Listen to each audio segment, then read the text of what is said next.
दोस्तों जो आज की हमारी टॉपिक है वो बहुत ही इंपॉर्टेंट है हर एक स्टूडेंट के लिए, जो डॉक्टर बनना चाहते हैं, जो लाइफ में कुछ बड़ा करना चाहते हैं, सभी के लिए जो टॉपिक है वो बेहद इंपॉर्टेंट है। बिकॉज आज हम बात करेंगे कि कैसे हमें बुक्स को पढ़ना चाहिए, कैसे हम बुक्स से पढ़कर नॉलेज गेन कर सकते हैं, अपनी लाइफ में सक्सेस पा सकते हैं। दोस्तों मैं आपको एक बहुत सिंपल सी चीज़ बता दूं, आप सभी यूट्यूब पे वीडियोस देखते हैं, आप सभी गूगल से चीज़ों को पढ़ते हैं, लेकिन एक चीज़ समझिएगा कि अगर आपको लाइफ में डॉक्टर बनना है, एक सफल डॉक्टर बनना है और आप एक अच्छे स्टूडेंट बनना चाहते हैं, अच्छे लर्नर बनना चाहते हैं, तो आपको सबसे पहले जो आपका फर्स्ट प्रायोरिटी होनी चाहिए वो आपकी बुक होनी चाहिए। हर चीज़ यूट्यूब पे या गूगल पे नहीं मिलती है, कुछ चीज़ें बुक्स में मिलती हैं, और बुक्स जो होती हैं वो आपकी बेस्ट फ्रेंड्स भी होती हैं, जैसे कि आप सभी ने सुना होगा।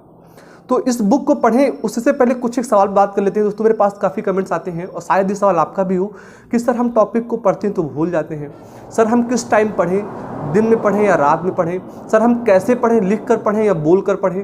तो आपके मैं हर एक सवाल का आंसर दूंगा इस वीडियो में, लेकिन जो आपका सबसे पहला सवाल है कि आप टॉपिक को भूल जाते हैं, उसका आंसर मैं देता हूँ सबसे पहले, फिर आऊँगा कि कैसे बुक को पढ़ा जाता है। दोस्तों बीइंग अ डॉक्टर जहाँ तक मैंने एनालाइज किया है, और आप सेल्फ से भी एनालाइज करिए इस वीडियो को देखने के साथ में, कि आप लाइफ में कभी कोई चीज़ भूलते नहीं हैं। जो हमारी ब्रेन है ना, इसकी जो मेमोरी है वो इन्फिनाइट है। नॉर्मली आप देखते हैं मोबाइल फ़ोन में जो फ़ोन्स में आती है स्टोरेज वो 10 GB 15 GB 20 GB आती है, लेकिन यहाँ पर आपकी जो ब्रेन की पावर है वो इन्फिनाइट है। आपको हर वो चीज़ याद है जो आप याद करना चाहते हो। फॉर एग्जांपल आपका बर्थडे हुआ था आज के 2 साल पहले, आपको वो घटना याद है कि बर्थडे में कौन कौन आया था, आपने कौन सी ड्रेस पहनी थी, आपने किस सॉन्ग पे डांस किया था, या आपके मामा की शादी, या जो कुछ भी आपने अच्छा देखा होगा या कोई मूवी देखी होगी। आपको हर वो चीज़ याद रहती है जो आप दिल से देखते हो या जो आप एंटरटेन करते हो, लेकिन आप भूलते क्या हो, वो चीज़ें जिसको आप सीरियसली या यूँ कहें आपने राइट मेथड में पढ़ा नहीं है। अगर आपने किसी क्लास में टॉप किया होगा, class 5th 6th 7th 8th, तो उसके क्वेश्चंस आज भी आपको याद होंगे। आपको हाई स्कूल का चैप्टर याद होगा कि कौन से फर्स्ट चैप्टर थे, किससे क्वेश्चन आया था, तो आपने भूला क्या? आप सेल्फ से पूछिएगा। दोस्तों जहाँ तक मैंने एनालाइज किया है, मैंने पढ़ा है, हमारा ब्रेन कुछ भूलता नहीं है, बस वो उन टॉपिक्स को पहले प्रेजेंट करता है जो उसके दिमाग में चल रहा होता है या जो आप सोच रहे होते हो। नॉर्मली अगर आप स्टडी भी ढंग से करोगे, एक्साइटमेंट के साथ में करोगे और एक टारगेट फिक्स करके करोगे, तो आप कभी स्टडी को भी भूलोगे नहीं। और एक चीज़, जब आप कोई चीज़ राइट वे में करते हो तो आप कम समय में कम पढ़कर भी ज़्यादा मार्क्स पाते हो। कई बच्चे जो होते हैं 15-15 घंटे पढ़ने के बाद भी सिलेक्शन नहीं दे पाते हैं, वहीं बहुत से ऐसे बच्चे जो 6 घंटे 8 घंटे पढ़ने के बाद भी सिलेक्शन हो जाता है, क्योंकि वो वही पढ़ते हैं जो सेलेक्टिव है, जो इंपॉर्टेंट है। ठीक है, तो अब मैं टॉपिक से बात करता हूँ, और वीडियो को आगे बढ़ाए उससे पहले आप सब वीडियो को पहले रोक दें और आप अपनी फिजिक्स, केमिस्ट्री और बायोलॉजी की बुक्स ले लें। बिकॉज टॉपिक को समझने के लिए आपके हाथों में बुक का होना बेहद इंपॉर्टेंट है, तभी आप समझ पाएंगे कि मैं आखिर क्या बताने वाला हूं आप, और कैसे आप मेरी बातों को फॉलो कर कर अपने एग्जाम में अच्छा स्कोर कर सकते हैं। एक बुक, एक पेन और एक आपकी नोटबुक, 3 चीज़ें आप ले लीजिए ताकि आपको आसानी हो मेरी बातों को समझने में, और आप इन बातों को नोट कर सकते हैं, लिख सकते हैं, तभी आप अपने एग्जाम में अच्छा स्कोर कर पाएंगे। देखिए मेरे पास ये बुक है, ह्यूमन एनाटॉमी की है। बेसिकली जब आप सभी नीट एग्जाम को क्रैक करने के बाद कॉलेज जाएंगे तो वहाँ पे आपको ये बुक प्रोवाइड कराई जाएगी। क्योंकि मैं अभी थोड़ा सा रिविज़न कर रहा था तो मैंने ये चीज़ें पढ़ी, तो मुझे लगा कि क्यों ना मुझे इस बुक को देखने के बाद कुछ टॉपिक याद भी आए, तो इसीलिए मैं आपसे शेयर करने वाला हूँ।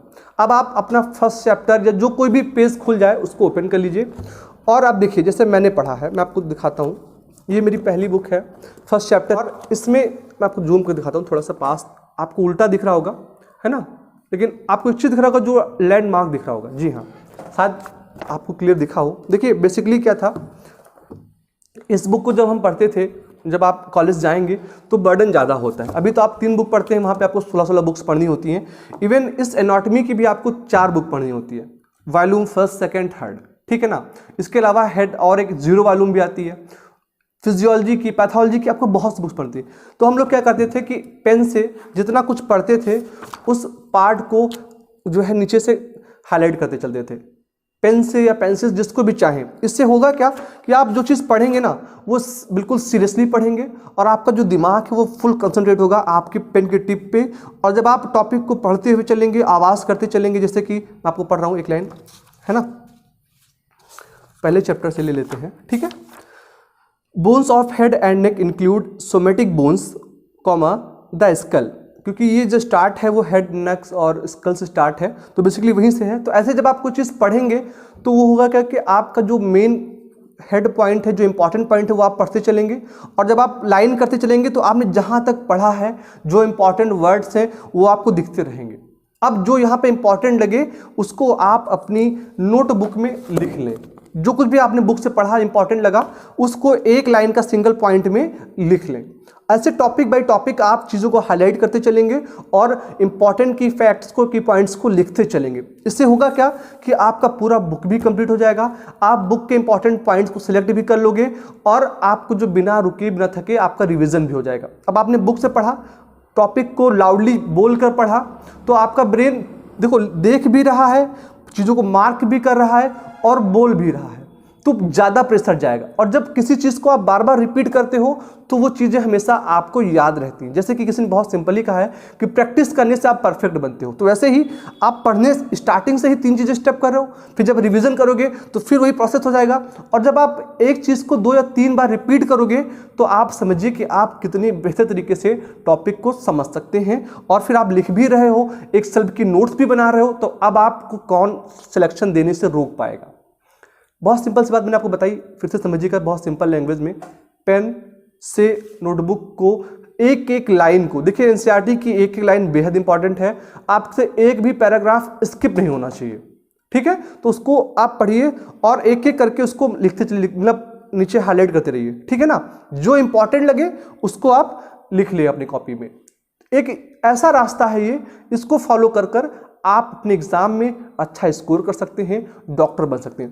दोस्तों बेसिकली ये मेरा अपना ओपिनियन है, और मुझे ये लगता है कि अगर आप सभी इस ट्रिक को फॉलो करेंगे तो ज़रूर आपका सिलेक्शन आपके एग्जाम में होगा और आप एक बेस्ट एमबीबीएस कॉलेज से एमबीबीएस करके देश के बेस्ट डॉक्टर्स में आपका शुमार होगा, आपकी गिनती होगी। तो आपके अगर कोई सवाल है, कोई डाउट है, तो भी आप उसको कमेंट कर सकते हैं। और इसके अलावा अगर आप नए हैं यार तो प्लीज़ फ्रैंकली मुझसे पूछिए, आपके हर डाउट्स मैं क्लियर करूँगा। एट लास्ट इतना ही, आप सभी का बहुत बहुत धन्यवाद। Thank you so much. जय हिंद, वंदे मातरम।